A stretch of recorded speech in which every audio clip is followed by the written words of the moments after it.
الحمدللہ رب العالمین۔ ہمیں حضور علیہ الصلاۃ والتسلیم کے ارشادات پر عمل کرنا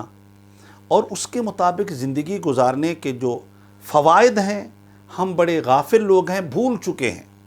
ورنہ حضور علیہ الصلاۃ والتسلیم نے ہماری نجات کے لیے اور ہمارے اونچے درجات کے لیے اور اعلیٰ مقامات کے لیے حضور علیہ الصلاۃ والتسلیم نے ایسے ایسے وظائف بتائے ہیں، ایسے ایسے کلمات اور عبارات بتائی ہیں کہ عبارات تو قلیل ہیں، جملے جات تو قلیل ہیں، لیکن اس کا اجر و ثواب بڑا ہے۔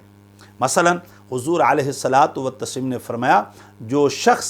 جو ہے روزانہ، حبیب علیہ الصلاۃ والتسلیم نے فرمایا جو شخص صبح کے وقت 3 مرتبہ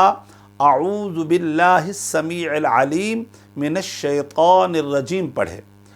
اور حبیب علیہ الصلاۃ والتسلیم فرماتے ہیں سورہ حشر کی آخری 3 آیاتیں پڑھے،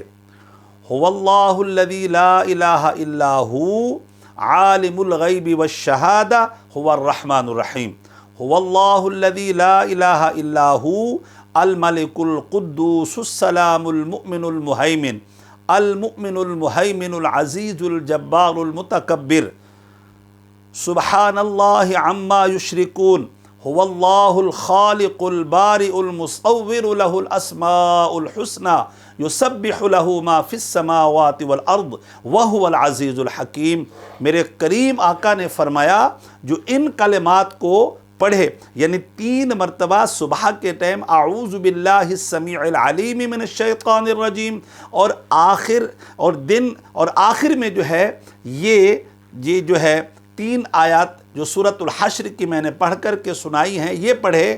اسی دن اگر اس کا انتقال ہو جاتا ہے تو اللہ کی بارگاہ میں اونچا مقام اور اونچا درجہ پا جاتا ہے، یعنی وہ شہادت حکمی کا درجہ پا جاتا ہے۔ اللہ کی بارگاہ میں جو مقبول ترین درجہ ہے شہادت کا، اور شہادت حکمی کے درجے پر وہ فائز ہو جاتا ہے۔